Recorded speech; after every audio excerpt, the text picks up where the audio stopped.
So interesting report here from three economists. Andre Pratte is involved in this as well, former Canadian senator, and now, by the way, chairperson of the Quebec Liberal Policy Committee.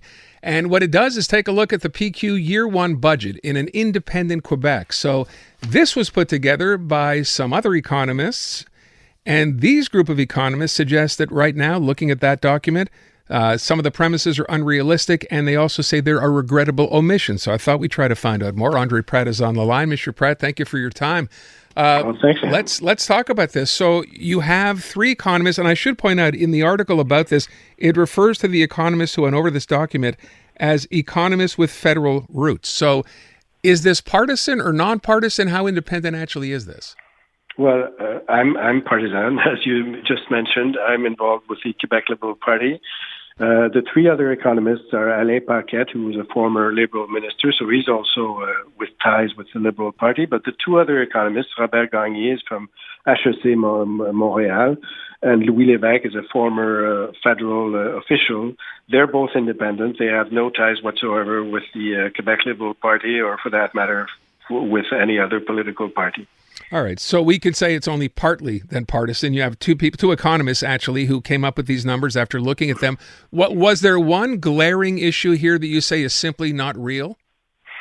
Well, I think the major issue is the issue of what share of the federal debt would an independent Quebec have to take on its shoulders. In their document, they use a methodology which is very favorable to a separate Quebec, which the rest of Canada would never accept.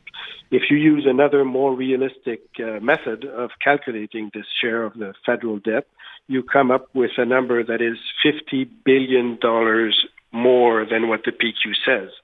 And that comes up to the cost of servicing that debt, the annual cost of over $4 billion per year.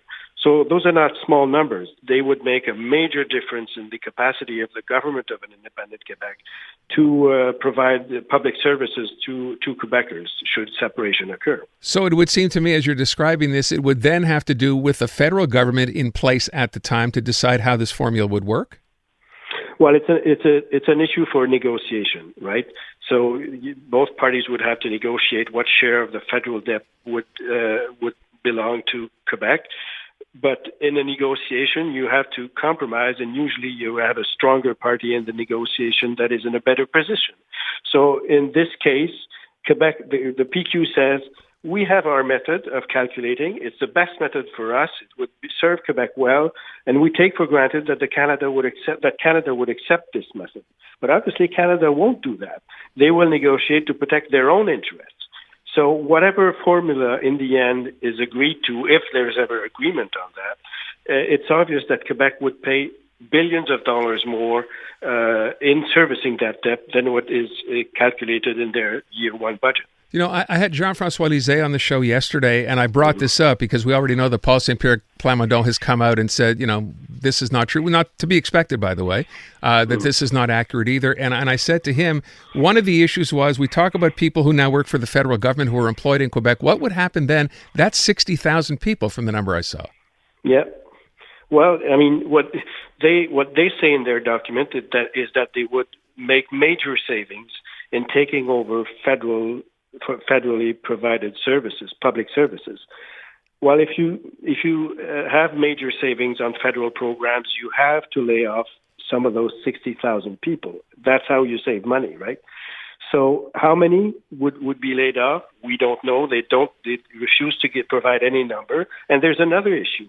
As you know, Aaron, people working for the federal public service are paid 17% more than people working for the Quebec government. So suppose they decide to take 30,000 of those federal officials, Quebecers working for the federal government. Well, either they cut their salaries by 17%, to be fair to the other people working for the government of Quebec, or they increase the salaries of the people currently working for the Quebec government. In any case, it would make it would be a major problem to deal with. It would be unfair for either federal people currently working for the federal government or people currently working for the government of Quebec. So that's an issue that they refuse to tackle. They don't want to discuss that. They don't want to provide numbers, which makes their document, amongst other things on that point, not very credible at all. Yeah, the other PQ premise in their budget is that Ottawa provides very few real services to Quebec. That's not right. true. So dropping That's out would be easy. That's what they say. Yeah, I know, but it's not true. First of all, Ottawa does provide direct services. They also provide many services that are not direct services in the sense that it's not, you don't go to Environment Canada to have a document telling you what the weather will be like tomorrow. But you use this information for your daily life. So it's not a direct service, but it's a very useful service.